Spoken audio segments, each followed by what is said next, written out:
What does hair loss, fatigue, low strength and endurance, and low libido all have in common?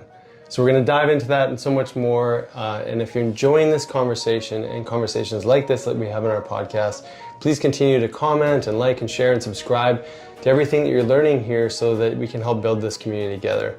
And we so appreciate that you're here. So when you hear those kind of core symptoms, what do you think of? Low testosterone in men. Yes. And can women experience low strength and endurance and fatigue and libido because of low testosterone as well? For sure. Yeah, so it definitely comes up even more during like perimenopause years, but even earlier in reproductive years, any of those symptoms would correlate with low testosterone. Yeah, okay. So hair loss sounds like an outlier, right? Yeah. Because when you think of that, you think of, actually for a lot of men, they have increased conversion of testosterone into something called dihydrotestosterone, which seems to increase that male pattern baldness scenario.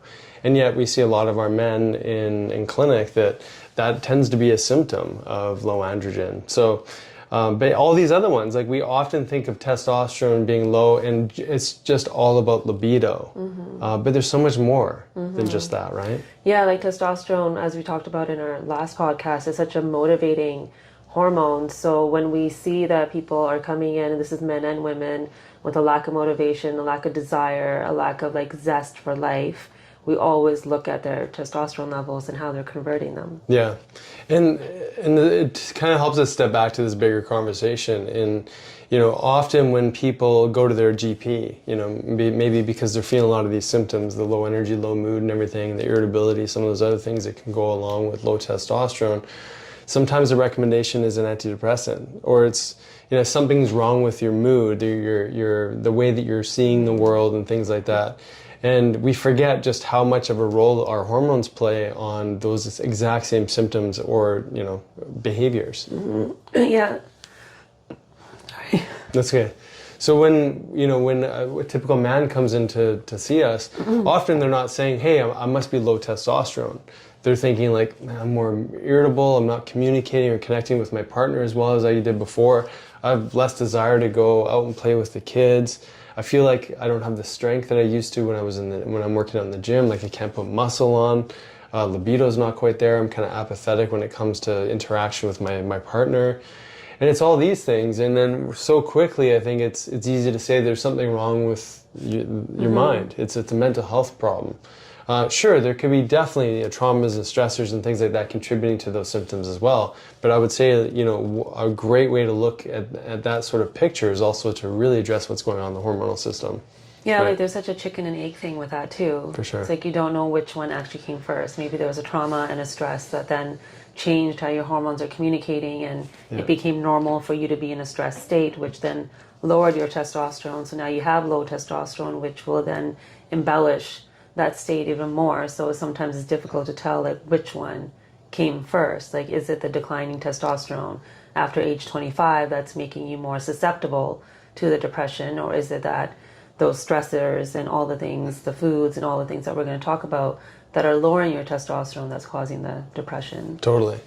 So let's shift now to really understand. So kind of want to lay out the picture of what this typically looks like for someone. And usually, here's the unfortunate reality with this, is that this can go on for years. Yeah. And let's say you're in your late 30s even, early 40s, and things just feel harder to do. You're more uncomfortable, more irritable. You're maybe more in chronic pain than you used to remember. You don't move as well in your body. And you just kind of get into your head that, it's just because I'm getting older. Yeah. And we just slowly adapt to this way of being, and we are totally disconnected from what still is possible. And I think that's part of the problem, is that people find themselves here for years without actually doing something about it. Maybe talk a little bit about that, just that getting stuck in that state of symptoms. Yeah, because when you don't know what questions to ask when you go see your practitioner either, like if you don't know that this could be connected to hormones, you're not going to ask for your hormones to be tested. And if their only medicine or treatment is to give you an antidepressant because the symptoms that you're coming in with are like low mood, fatigue, apathetic feelings, not wanting to participate in life, like that, check, that's depression. Yeah. So then the first line of defense towards that will be an antidepressant, instead of saying, hey, like, let's look at this other angle. Like maybe it is that your hormones need to shift. And for women, when women are on birth control pills, they don't actually know that a lot of those birth control pills come from testosterone. They're made from testosterone, so it blocks the receptors. And so they start feeling those emotions. Sometimes they can connect back to, oh, I started taking the pill, I started feeling this way, so there must be something going on with my hormones. But often they just feel like there's something wrong with them and they need like a different solution. Yeah, I love that you said that, because I think sometimes we don't pay enough attention to our history. Just looking back and going, this happened, and then, you know, maybe a month or two later, this started to become a lot more apparent. You know, this is the value in proper consultation and taking in proper history with someone, so you can start to fine-tune things. I mean, how many times does it happen on a weekly basis where you're talking to someone and they're like, oh, I never even connected those two things before. I haven't thought about that in years. I even didn't think about things that happened in childhood, which were more clearly precursors to where I am now. Yeah. And that's the value in really understanding someone's story. Yeah, that's right? the value in like asking the right questions. Yeah. Like even over time, how I ask questions has changed. Instead of asking like, do you think this could have happened, or were you exposed to A, B, and C? Like I'll ask specific questions. Where did you grow up?